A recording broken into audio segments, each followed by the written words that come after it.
You are standing at a crossroads. Your chest is tight. Your mind is racing. You have to make a choice, and the pressure makes it feel like survival itself is on the line. Heads, you succeed. Tails, you ruin your life. This is the agonizing weight of decision fatigue. We tend to imagine our options as this perfectly flat, two-dimensional coin. One side is the correct choice, and the opposing side is a disaster. But physical reality does not operate in two dimensions. If you rotate that shape, you find a third dimension, a thick, continuous outer edge that we entirely ignore. Cognitive scientist Donald Hoffman describes this trap through his interface theory of perception. He argues that the sharp, binary options we obsess over are not actual pillars of physical reality. They are biological user interfaces. They are mental desktop icons. Evolution designed our senses to render these simple little icons because the underlying physics of the universe is a chaotic, mathematically overwhelming storm. If your brain tried to process all that raw, unfiltered data every time you had to make a decision, your neural circuitry would burn out. So your biology gives you a simple button to click instead. When we freeze in terror over making a bad choice, we are taking a simplified user interface and treating it as an objective, ultimate truth. We are tearing ourselves apart over the shape of a digital folder on a screen, rather than reading the data inside it. Psychiatrist Iain McGilchrist maps this directly to our neurology. He points to the brain's left hemisphere, which he terms the emissary. The emissary's strict function is to take a fluid, living world and slice it down into static, intellectual categories we can easily manipulate. Let's call this frozen, categorized version of the world State 1. But the emissary has a glaring vulnerability. It panics in the face of ambiguity.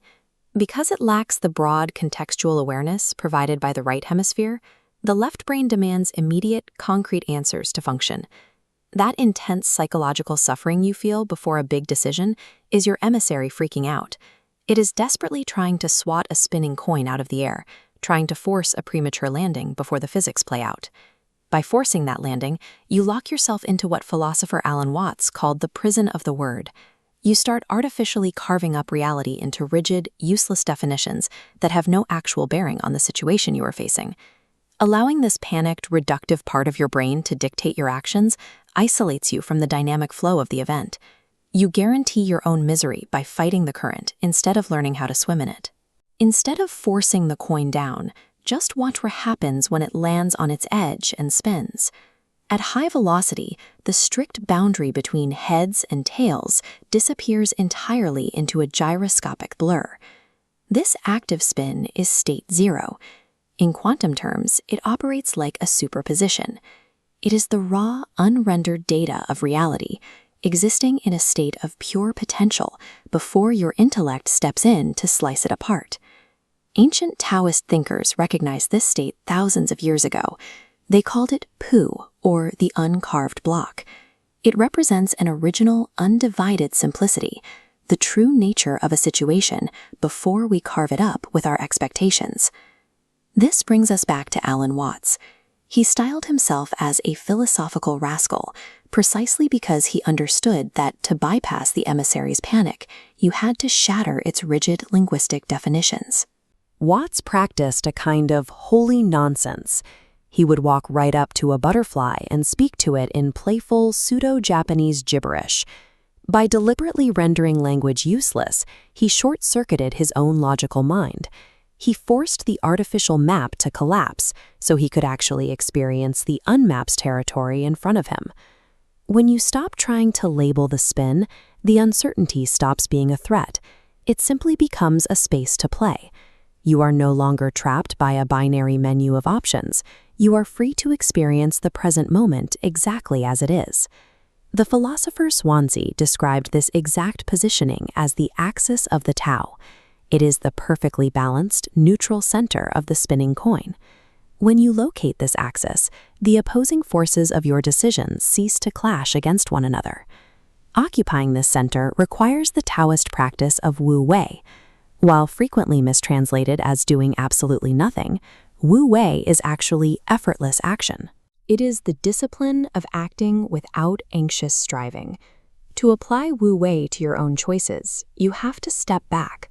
When faced with a complex decision, allow the kinetic energy of the situation to resolve itself organically. Stop trying to grab the coin while it is still moving. True mastery in decision-making is maintaining your equilibrium on that neutral axis.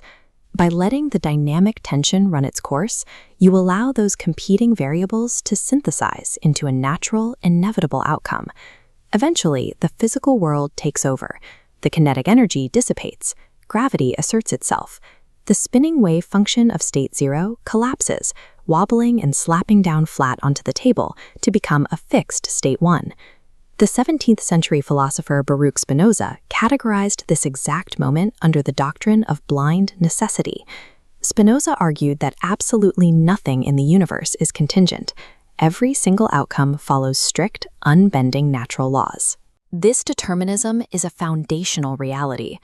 Albert Einstein proudly identified as a modern Spinozist for exactly this reason, recognizing that nature is governed by strongly determined, rational laws that leave no room for arbitrary variables.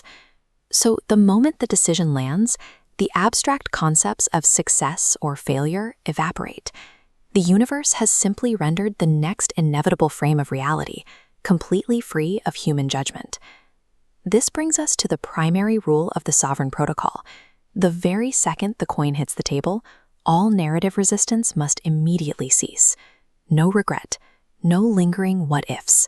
You drop the agonizing storyline.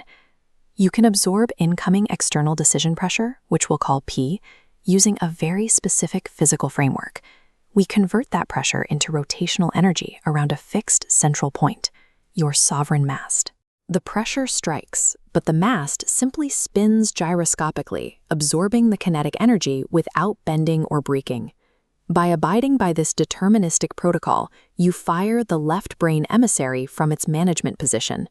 You permanently demote it back to its proper role, a highly capable tool serving the right brain's broader, holistic perception of reality.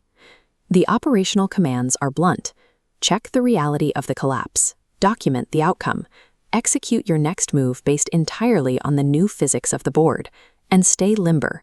Accept the strikes and the gutters with the exact same neutrality. Keep wandering.